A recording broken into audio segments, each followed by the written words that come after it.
On this show, we cover some sensitive topics. Though the obituaries may be outlandish, the people are real. Names have been changed or omitted in order to respect both the deceased and the survived by. While death is no laughing matter, some petty last words can provide some pretty entertaining comic relief.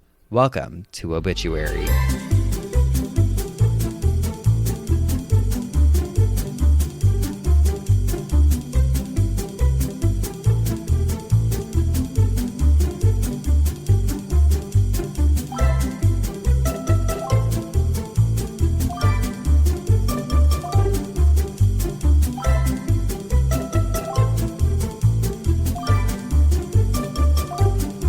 Welcome back to Obituary. I'm Spencer Henry. And I'm Madison Reyes. And somebody has a birthday this week. Yay! Hot dog. It's her half birthday. Oh. Well, it was her half birthday like 2 days ago. Oh. Someone else has a birthday. Madison, your birthday is on Tuesday. Yes, July 27th. So technically, actually, I think this will come out 2 days after your birthday. Yes. She'll be older, wiser. Just wait for the next obituary. I'll be in my 30s by that time. Well, a little more in your 30s than you are right now. Oh, God. God, what do you want for your birthday? Any dreams? Any wishes? Honey, I want some reviews. Reviews. Hey, rate and review us if you like our show. That's what Madison wants. Come on, it's really her birthday. Do. Come on. Just a little happy birthday, or even if you just don't write anything. A sentimental message. Just if you give us 5 stars and just write something scathing to me. Write my obituary. I don't know. Scathing? The reviews are going to be like, 5 stars, but fuck you, Madison. Yeah, I love it. Do it. Perfect. Oh, man. I know. We're going to try and hit the town if we can. I mean, this past week, okay, we've been away from each other for a week and a half, which in our world is a very long time. It's been upsetting. Yes. I mean, we live literally 2 minutes from each other. Uh-huh. And a couple times a week, even if we're not recording, we will have dinner together or just hang out at either one of our houses. And we didn't do that for like a week and a half. You were sick. You were dying. Thought I had COVID. I was like convinced. I thought you did too. I took 3 COVID tests, all came back negative, and I just had a really bad cold. God, it was insane. Yeah, like 2 times a year I get a bad post-nasal drip sinus. It's like you caught the 1 week that we were finally allowed to not wear our mask and stuff everywhere. I didn't go anywhere. I know, and now we're back we're not in a lockdown, but we're back on the mask mandate and everything. Mm-hmm. With the Delta variant. Scary. I, for one, don't mind the mask. Oh, I'm fine with it. I kind of like it, unless I'm wearing makeup, but lately I haven't at all. So it's kind of nice to just be able to stick your tongue out and nobody knows. Well, I do weird stuff with my mouth with the mask on that I never realized. I don't think I do it without the mask. Maybe I do, but I curl my lips over my teeth and walk around. It's true. I've seen videos online of people what it's going to be like when we're back at the store without masks, and they're moving their mouths oh, blah, blah, blah, in the middle of the store. Oh God, that's going to be us. Hope everyone is staying safe out there. Who knows what's going to happen with the Delta variant, but if you can and you have not already, hey, maybe get a vaccine because science. Oh, I want to try and take you down to the I'm trying to get Madison to come down to the Bamboo Club on Wednesday. Ooh, yes. I'll have my mocktail. They have a virgin painkiller that will just knock your socks off. You can have I'll drive. Perfect.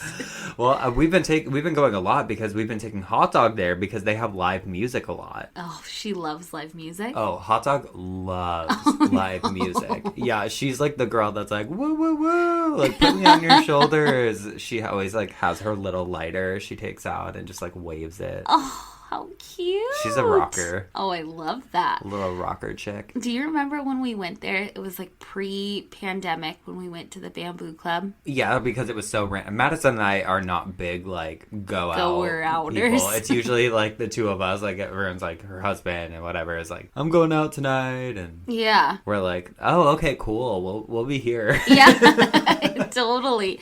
But we went out and we're you know what? It was just me and you. And it was packed. I don't know why we did. We're like, let's go out on the town. There's Let's this new go tiki dance. bar. Sure. And we did. We cut a rug that night.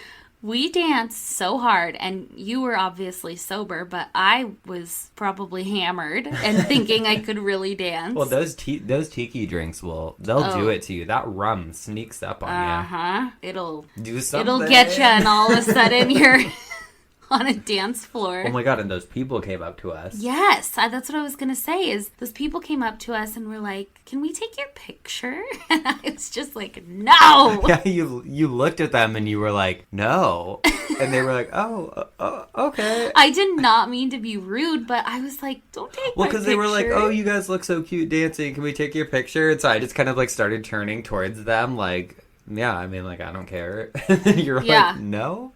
I'm so paranoid. I'm like, they're probably going to put us on a blog about idiots dancing. It's like where my mind goes. So, can we talk about last week's episode? Because I've never received more messages in my life than people reacting to Lady Di. Oh, so many of you Googled it. Googled her. We wanted to post a picture, but we're also like, it feels... Well, not only does it feel like, I don't know if we should post pictures of dead bodies, even though it's 2,000 years old. Obviously, we would never post a recent. But we were like, I also don't know if Instagram would, like, hide it from people or and get as you banned can... or something. Yeah. I know, Instagram won't even promote our stuff because it says bitch in it. My sister texted me. She's like, oh my God, the lady looks like she's made of clay. Oh, people were writing to us like, I gotta know about her eyes. I want to know why she was deep fried. It's shocking. It is shocking. I've gone back and looked at the picture like 3 times. I played it for Sam. I was like, listen to this. And then I was like, look. Yeah, you like just sent it to me like, hi, girlie. Hi. Well, that's what you looked like when you were sick last week when we FaceTimed. I was like, is this Lady Di? Is this Shin Shui? Hello. Wrong number, baby. Oh my God, I know. Melodrama, Chris, our friend, she texted me and she was like, wait, this is real? This is a real person? I was like, 100% yes. It very much is. Oh, did you see someone sent us? I put it on the obituary stories, which, by the way, we have an Instagram at obituarypod. Yep, and we're getting better about being more interactive. And you went on it and you were doing questionnaires and stuff. I love it. I want to start doing those a lot. We need to do some lives. Oh yeah, I love to see it. Oh, but did you see, what I was going to say is someone sent us an escape room thing. Yes. Did you see that? And then like, it was like 2 people and one of them like, they did this like backhand spring on top of the other one's shoulders. And I was like. We would fully do that. Yeah, that is us. The last episode that came out. Was that escape room one? We talked about how we were going to the escape room. Oh, and did we go to the escape room? Oh, we did it.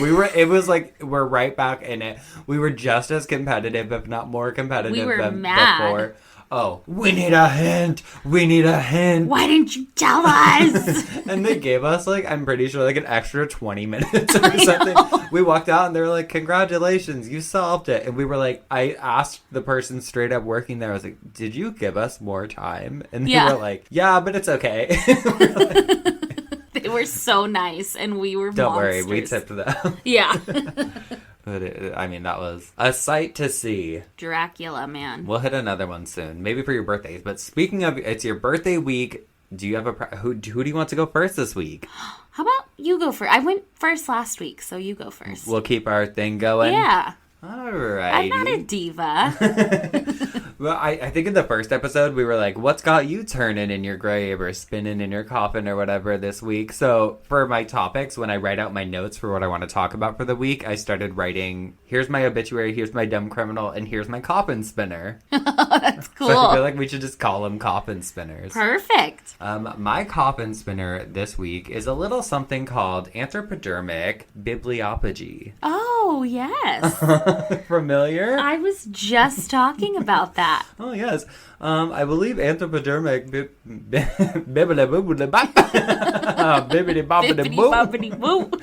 Anthropodermic bibliopegy. Do you have any guesses on what it is? Anthropodermic bibliopegy. Something about the Bible? Where'd you get that? Biblia? Bibli? So it's the practice of binding books with human skin.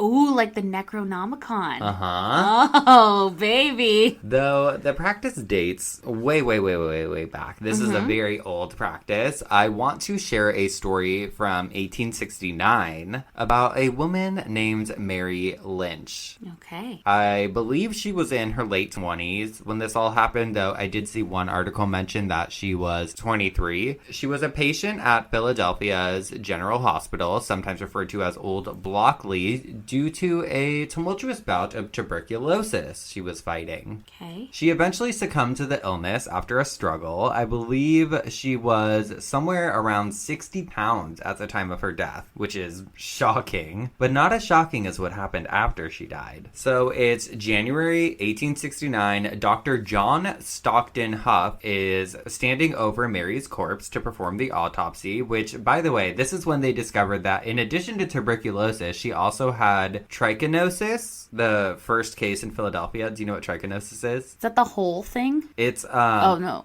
No, that's trypophobia. Tryptophobia or whatever. Yeah, I don't know. Trypophobia, where you have the fear Tryptomania? of moles. Right? Huh? I don't know. No. So it's a foodborne disease. So you get it from like raw meats or undercooked meat. And it's caused by microscopic parasite called trichinella. And essentially what Dr. Hoff saw when he opened up her chest cavity during the autopsy was a bunch of little worms wiggling around. I was fully eating while I was like working on this. No, and I was can't. I need to stop. That is one thing I can't do when I'm writing an episode. Eat? No, I can't do it. Maybe if we were writing Dumb Criminal, not this. Sometimes the dumb criminals are fucking nasty. That's true. That is true. Now on to the shocking part. He cuts a big slice of Mary's skin from her thighs and puts it into a chamber pot full of urine to preserve and tan it. I guess urine has been used to tan skin and give it more flexibility. You love a good self-tanner. Hey, this gives me an idea. I need to pull the chamber pot out from underneath my 1800s bed and just lay in it. Yeah, no, but do you pee in it? That's what chamber pots are. They're like toilets. Honey. Remember, that's what they had. Like back in the day before indoor plumbing and stuff, people would just go to the bathroom with these chamber pots and put them under their bed. Got to go use the chamber pot. Yeah, don't mind me. I guess urine has been used to tan skin and give it more flexibility. I don't know, just science things. After some time, I guess once he felt like the skin was ready to take out of the chamber pot, he used the skin to bind 3 books on the human reproductive system. The books are still at the College of Physicians of Philadelphia's historical medical library today. And I was just like, it feels very, you know what it gives me? It gives me Hocus Pocus vibes. Oh, the first thing that came into my head was not that. It was reduce, reuse, recycle. Hey, that's our motto. That's our title for today's episode. I mean, come on. Crazy. Yeah, like, just take some of this You know how much skin there is? Yeah. Do you know how much skin is in this world? Oh my god. We could have a whole library. Yeah, stop being selfish. Pull the skin out of the chamber pot under your bed and make your own toilet paper. What are you leaving it there for anyway? You guys are disgusting. A lampshade? Uh-huh. Gross. People just disgust me. Yeah, I'm ending the episode. Yeah, at least it was a medical book. I know, like, I'm like, my ass, I would end up on like a QuickBooks for Dummy or like Excel for Dummy book or something fucking stupid. Like Diners, Dives, and Drives, the Restaurants Guide. Or what would you be on?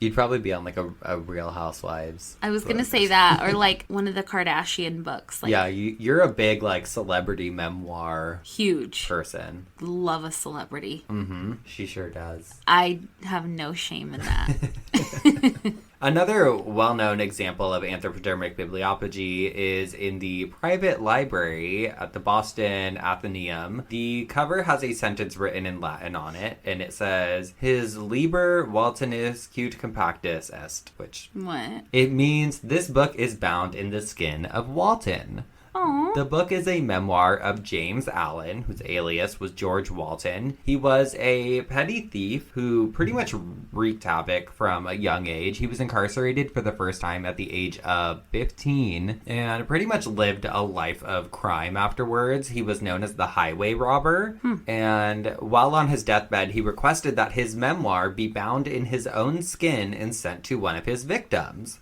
Here is an excerpt I found on this website called rarebook.com. Oh, just what a victim of his crime wants. Yeah, hey, it's a book of my skin, buddy. Well, okay, First, I'm going to rob you and traumatize you, then I'm going to traumatize you more. I'm going to send you my skin. I'm requesting this. I want someone to send you a book of my skin. Oh, God. I'll give you like a cool tattoo or something. Oh, that'd be cool.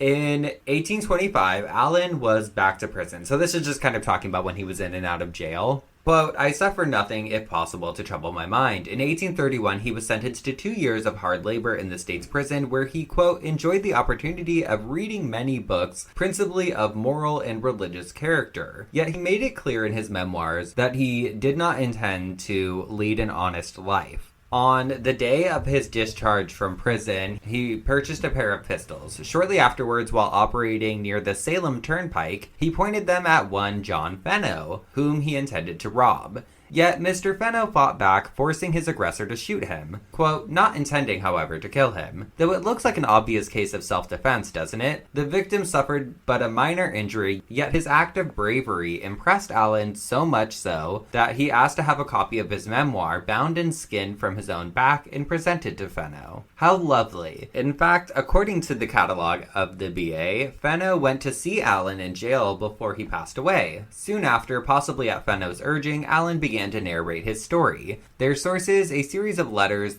owned by the library between the librarian of the Boston Medical Library, John Fenno, and the grandson of John Fenno. Despite their accuracy, they're dated November through December 1921, almost a century after the events. On the other hand, that would explain why Allen sent this scary copy to Fenno. So basically, a guy he robbed at gunpoint, later on, he struck up a relationship with because the guy fought back, and I guess John Allen or George Walton was like, hey, wow, that was actually pretty cool that you fought me back. Here's a book of my skin.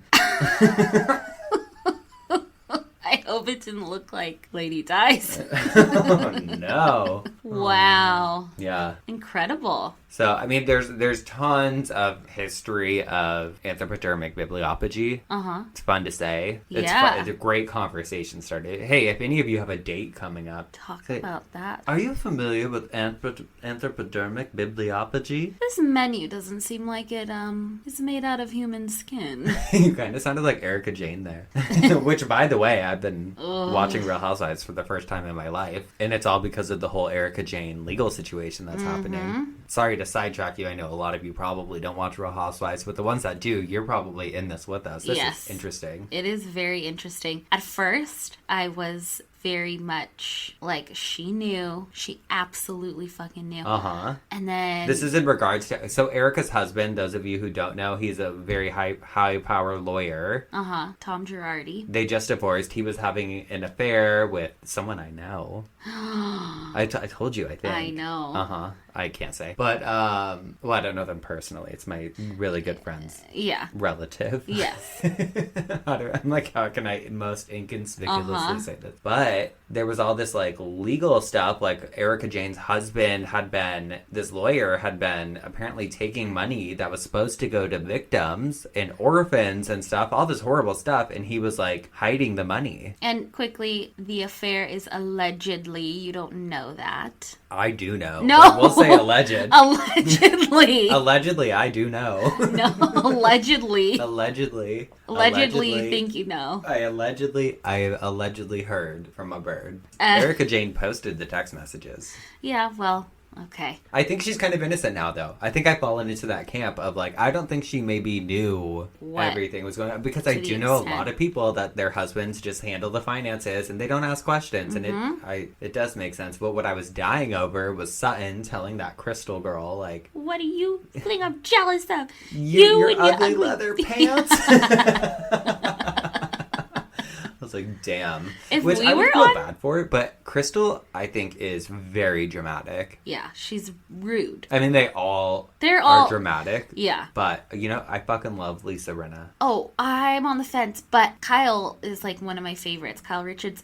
Did you see today her video of she's in the hospital right now? Kyle Richards is? Yes, because she walked into a wasp nest or a bee's nest. Hold on, is it on her Instagram? I saw it on, I'll pull it up. It's footage of her, security footage, where you can see, like, she gets stung by bees. It's not funny. She gets stung by bees and, like, freaks out and doesn't know what to do and jumps in her pool. Oh, she posted on her story. So this happened yesterday. I walked into a hive of bees and was stung multiple times. If you know me at all, you know I'm allergic to bees and terrified of them. Oh, no. Oh, my God. She posted the footage. It's literally her running. Oh, my God. She said, I can laugh at this video now, but what you can't see is that they were in my hair and literally chasing me. There she jumps into the pool. Poor thing. Look, she's like, fuck this. In the pool. I think she's so pretty, and I really like Mauricio, her husband. Oh yeah, I think she has the best house of everybody. Well, I'm just like, I'm new to the Real Housewives, like I said. Like, I'm not an avid watcher or fan, but I've been watching this season just because of the whole legal stuff. I got super interested after I watched that thing at your house, actually. What was it called? The Housewife and the Housewife and the Hustler. No, the Hustler and the Housewife. I don't know. It's called The Housewife and the Hustler, about Erica and Tom's legal trouble. That's when I started watching it. God, but now I'm learning all these things because I followed some of them on Instagram.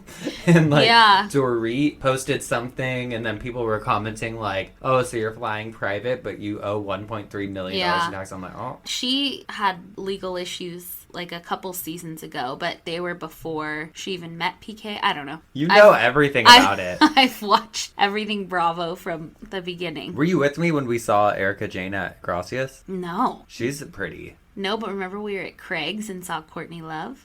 Yeah. And that wraps up our Real Housewives segment. It's random. How did that even happen?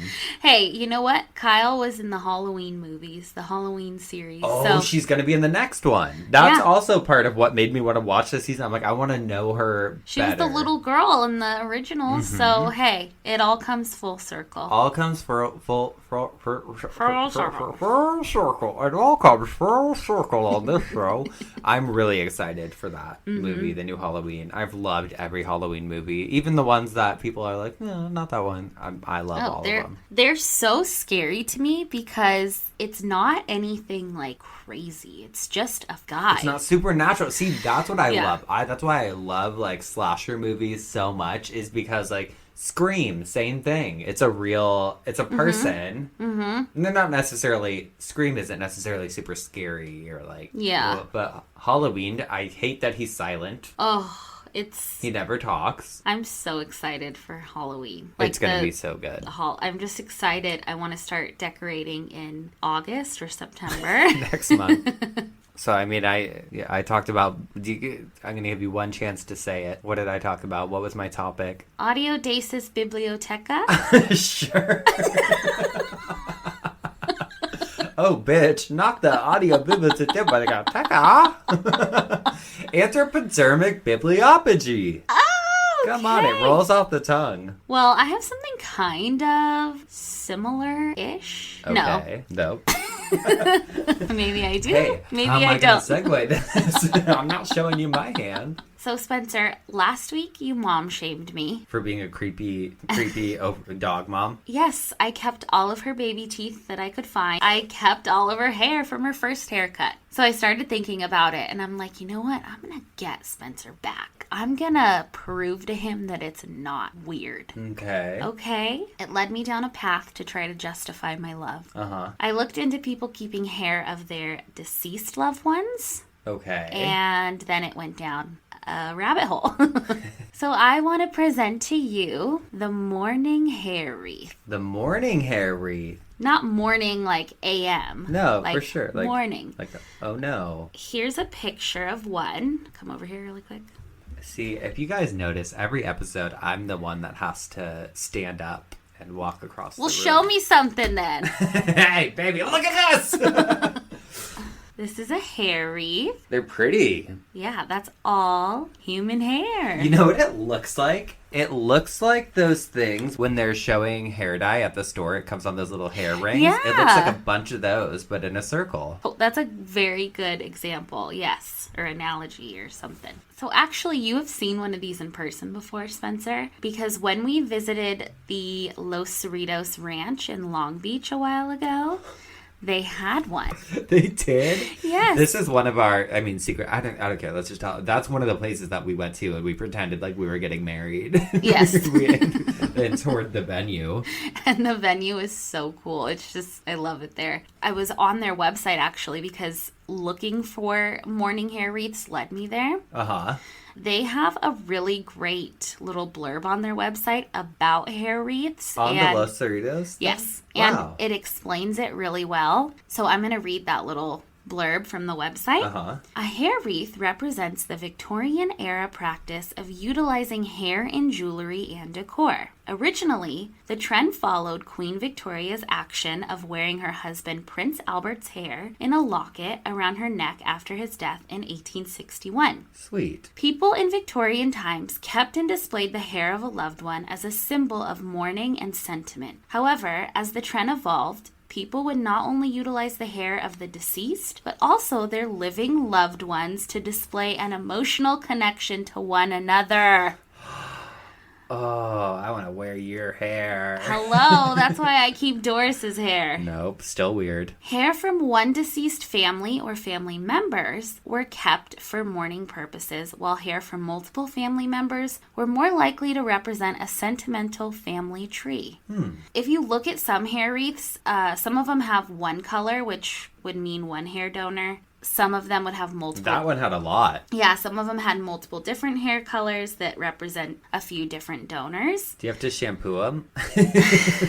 I don't know, maybe. It depends on if it's for a mourning wreath. I think it depends on how the dead person left it. I don't know. I'm thinking aftercare. Do you pull it out for the holidays to put it up, and you have to like spray some dry shampoo or something? Well, it's encased in glass typically. So another article I read was by Allison Mayer on artsy.net, and this article explained a little more in depth about how Queen Victoria's mourning practices set a new precedent for mourners, and people really took this trend for using a loved one's hair for art and ran with it. The article says, these works of hair art share a sense of intimacy, as many were intended to be worn on the body or displayed in the home. You would see people walking around with rings that had hair on it? Hair in them. I don't like that. They're beautiful though. Like the hair art is incredible. Or like a brooch people would have, and they would clip it to their heart. Wait, side note, whenever I hear Prince Albert, I think of the piercing. Uh-huh. Isn't that on your wiener? Not mine, but... that's on Albert's. That's what some people probably have. They do. That is a thing. Yes, people have that. Why? I don't know. I don't want to shame them. Well, no, I'm asking why it's called a Prince Albert. Maybe he had one. No, we got to get to the bottom of it. Keep going. Okay. So yeah, people would walk around with their mourning jewelry that would also be displayed in people's homes. And I kind of think it's nice. We keep people's ashes. Why not keep their hair? Yeah. And my one self-care act every week is that I buy myself a few bouquets of fresh flowers. So my personal favorite is that sometimes they would use the hair and they would weave it into a design that looked like a bouquet of flowers. So I thought that was lovely. People would also use pulverized hair as a kind of pigment and paint a mourning scene. And then on the flip side of the jewelry would be a lock of the person's hair worn close to the person's heart. I think it's like when I like when people make things out of like ashes. Yeah, it's just like that. No, hair just feels creepy to me. I don't like it. Was it Elizabeth that had the thing in the locket? Yeah, well, a lot of people did. Made me think of like the modern version would be like Angelina Jolie. That's blood. I don't know what's weirder. I think the hair is sweet. I don't. If I went into... I feel like this is all art or something you would find in like a hoarder's house. No. Okay, so the artists were typically women who did this, and there are 4 different types of hair work or hair art. There is palette work, which is woven hair into patterns. There's gimp work, which is wrapping individual strands of hair around a wire. And so you could make a beautiful scene with the hair. This technique was usually for memorial work and hair wreaths. Table work, where strands were placed on a specific work table and braided into different designs, anywhere from jewelry to like more morbid scenes of a grave or cemetery. And dissolved hair work was the grinding down of hair into pigment to be able to use to paint with. Let's try making a hair wreath with your extensions. Well, I actually have something for you. Oh, no. What is it? That's why I brought my big bag. Okay, well, while you go get your big bag, I'm Okay. going to put us on a quick break. Okay. We'll be right back. What are you pulling out? Okay, don't look. Well, okay. So I made you something because I just wanted you to know that your friendship means so much to me. Here you go. What is that? It's a frame. Madison just handed me a framed part of her extension, braided, and it says, "Hi, girly." So now you have your own hair wreath. Wow, I feel like we should auction this off, so I don't have to have it. But it's for you. I know, but I feel like I think it's beautiful, and it even has the clip on it. I simply cannot accept this. But you have I to. simply cannot accept this. Look, it's a frame that even stands up so you can set it on like your desk, I'm going to have to find a very special place for that. in your toilet chamber. In my garbage can. Giveaway. Giveaway. Giveaway time. If you would like to win one of Madison's extensions Framed. framed. Was it hard to get in there? That's what I want to know. No, No? it's easy. How'd you get it to stay in that pat? Did you glue it? I tried to Gorilla Glue it, but my Gorilla Glue is dry. Was your husband Scotch home? taped it. Yeah, he had no idea what was going on. He didn't even like bat an eyelash. Babe, did you see the frame with my hair in it? God, here's why I can't accept it, because we don't know whose hair that actually is. Come on, I wore those in my head for a long time. Do you like it? No, I don't. Come on. Nope. I know you're just saying that. Not a fan. I think you should put it on your nightstand. I don't know if that's the last thing that I want to see while I'm doing my nightly gratitude. Wow. Is that it? You done? That's it. So, a Prince Albert piercing, I Yes. googled it. For those of you who don't know, it's a piercing on your penis in which a metal ring is pierced through the skin at the tip of the penis. The ring begins almost straight to pierce through the penis and then bent with pliers to create a round abrasion, according to this website. It's like, the piercing enters at the frenulum and exits at the urethra. Oh. Which I feel like would make you pee like crazy. Like, it'd be like everywhere. Our question was, how did the Prince Albert piercing get its name? And the theory goes that Prince Albert, as in the husband of Queen Victoria herself, had a penis piercing in his 20s. This hasn't been confirmed, sadly, but the rumors were strong enough to get the piercing named after him. Some people believe that the piercing helped the prince's penis hang in an aesthetically pleasing fashion in tight trousers, which were the style of the day. While others suggest that he had Peyronie's disease and had the piercing in an attempt to straighten out his dick. Moving along. There's no good way for me to segue going from Prince Albert piercings and hair wreaths into our next topic, but I think it's time for that we move into what we're all here for, the obituaries. The obituaries. The obituaries. I loved my obituary this week. Mm-hmm. It's probably one of my favorite ones that I've seen. Okay. The vibe for this one is self-written. Oh, I love that. I like when people write their own obituaries, and let's just hear it out. So I did not change names on this one because it's all positive. Yeah. And she wrote it herself. Sybil Marie Hicks. I, Mrs. Ron Hicks from Baysville, have passed away. I passed peacefully with my eldest daughter Brenda by my side on February 2nd of 2019 at 8:20 a.m. I leave behind my loving husband Ron Hicks, whom I often affectionately refer to as a horse's ass.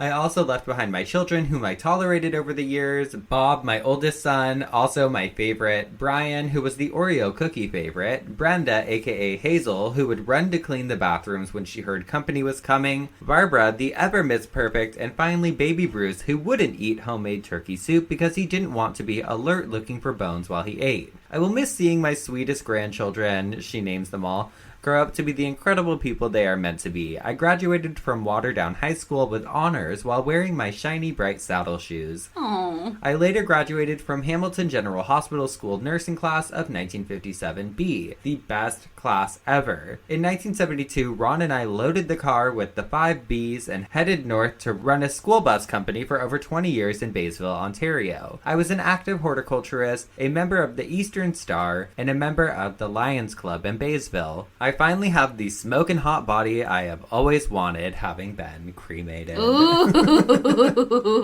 Please come say goodbye and celebrate my wonderful life with my husband and his special friend Dorothy, who is now lovingly taking care of my horse's ass. For those of you who are wondering who assisted me in writing this, it wasn't my husband, it wasn't my oldest, nor was it my youngest. Thank you all for sharing life with me.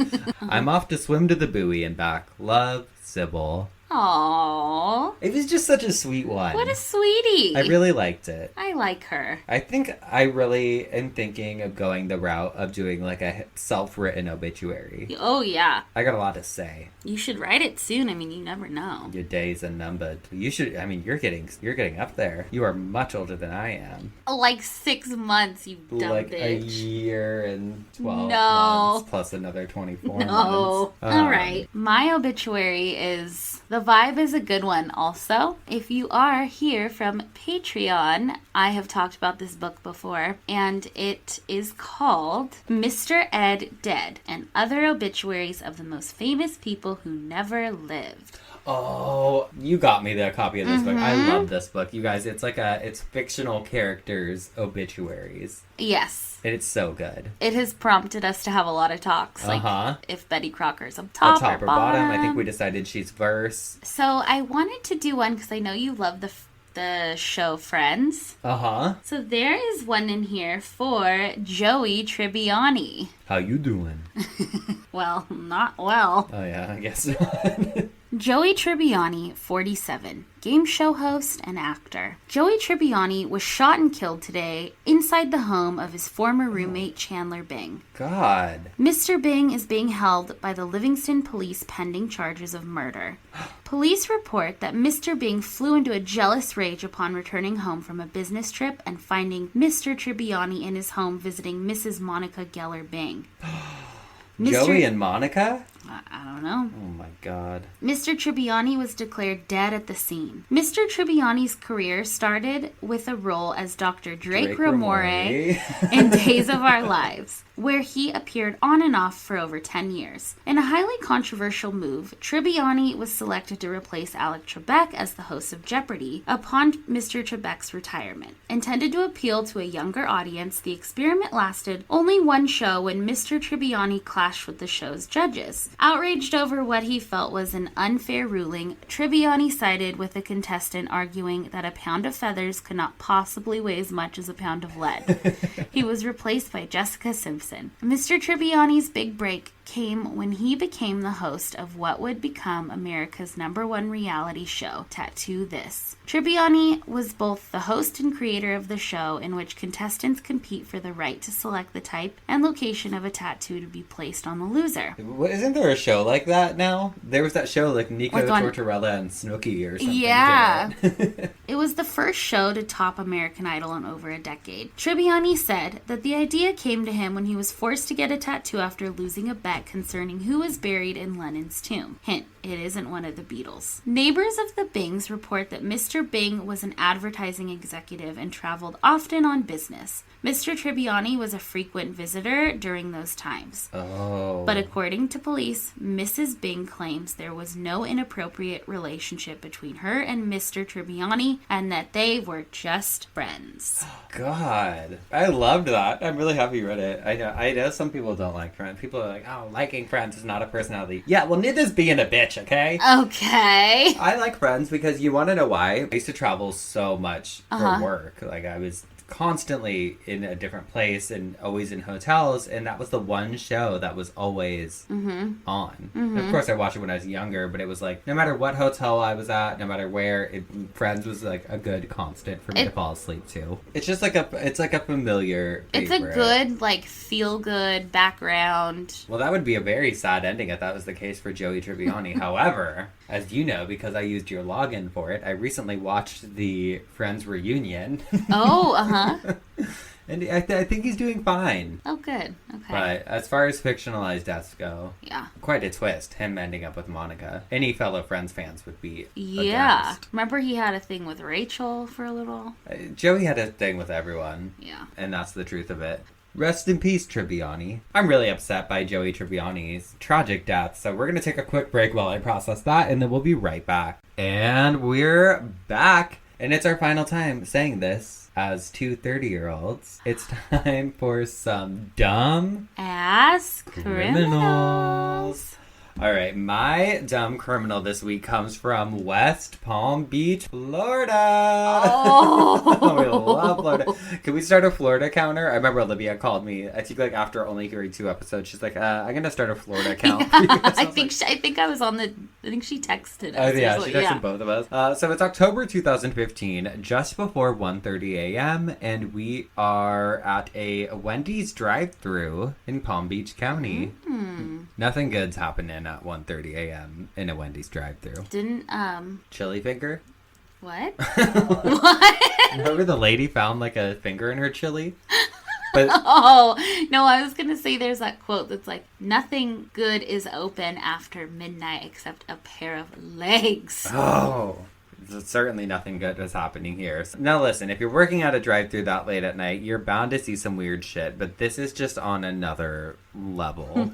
23-year-old Joshua James went through the drive-thru in his truck, got his order, they hand him his drink, everything's fine. The next thing you know, he gives "see you later, alligator" a whole new meaning when he throws a fucking alligator through the Wendy's drive-thru window. What? He threw a fucking alligator through the drive-thru window. The poor alligator. I know. I'm like, I mean, one, fuck this guy for throwing an animal. That's so mean. But 2, I was picturing, Madison, like a little baby alligator. No. This thing was 3.5 feet long and weighed about 30 pounds. Luckily, nobody got hurt, but he fled the scene, Joshua James, not the alligator, before they could catch him. A wildlife officer took the alligator and released her back into the wild. Come look at her. Baby. There's a picture of her in Wendy's.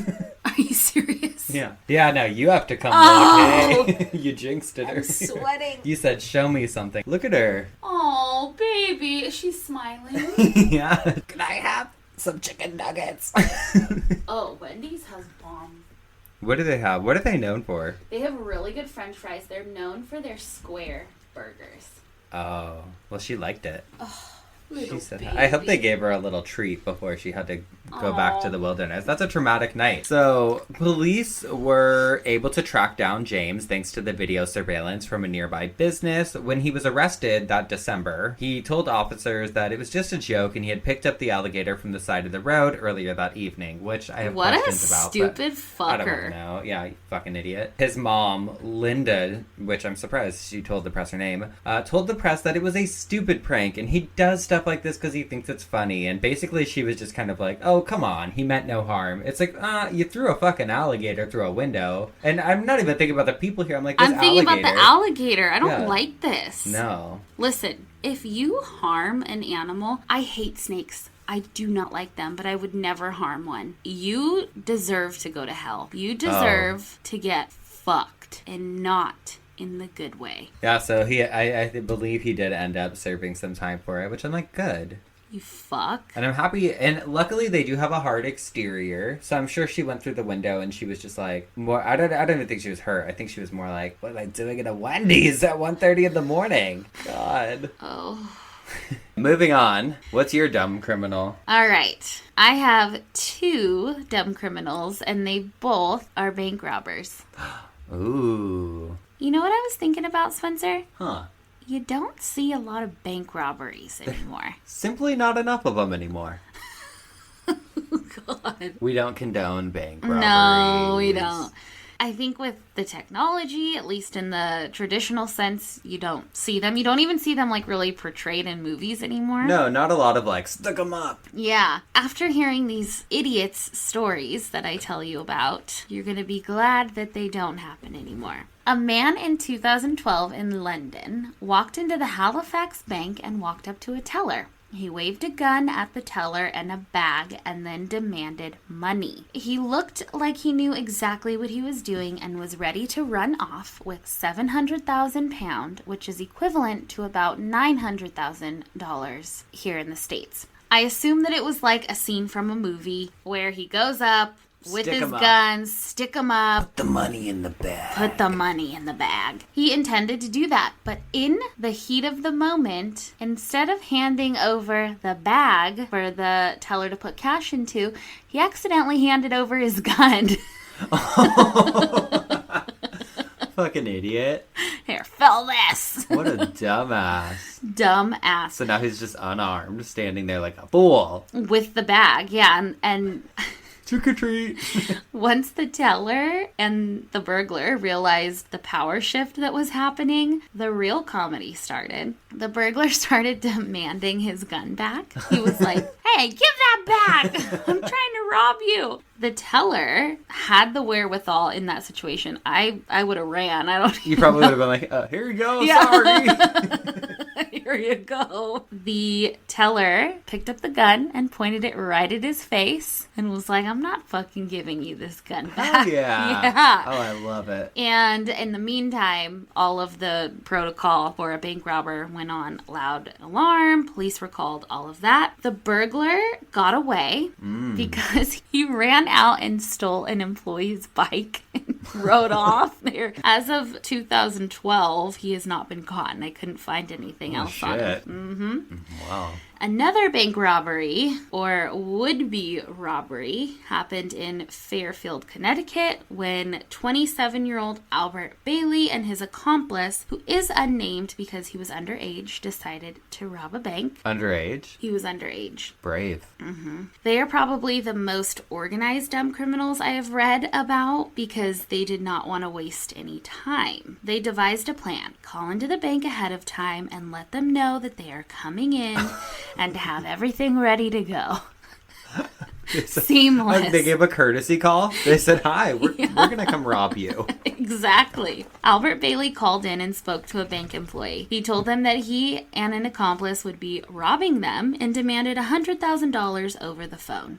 He insisted that there better not be a dye pack in the bag as well. Now, a dye pack is a device that permanently stains the money. When it explodes, right? When it explodes. And it's typically red dye, which I wonder if that's like you're caught red-handed comes from. He let the bank know that if they weren't ready with the money when his accomplice arrived, that there would be problems and it would be a bloodbath.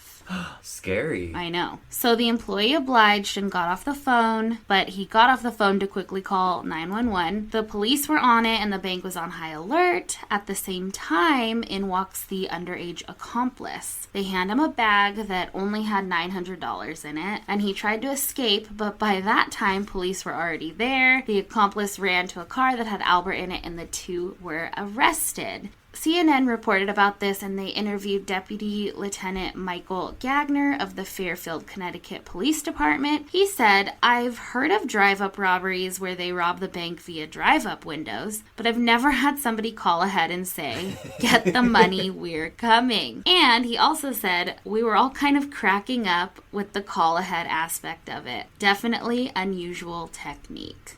So they were charged. They were caught and charged. I mean, you have to be dumb to try and rob a bank in general. I mean, we've heard some dumb stories before. But to call ahead... Hey. I mean, that would be my method, I guess. I'd be like, hey, FYI. I think that's why every time we try to go to swingers, it's like there's something. Because we always call ahead. Oh, yeah. And then they're probably like, they're coming. Make up an excuse. We do. Oh, man. We covered a lot of territory today. Hey, before you go, don't forget to rate and review for my birthday. Do it for her birthday. And we'll see you next time. We'll let you know all of the birthday shenanigans we got into. Mm-hmm. So until then, make her birthday wish come true. Leave her some reviews. Leave Madison some scathing reviews. And we'll see you in a while, crocodile. See you later, alligator. Goodbye. Goodbye.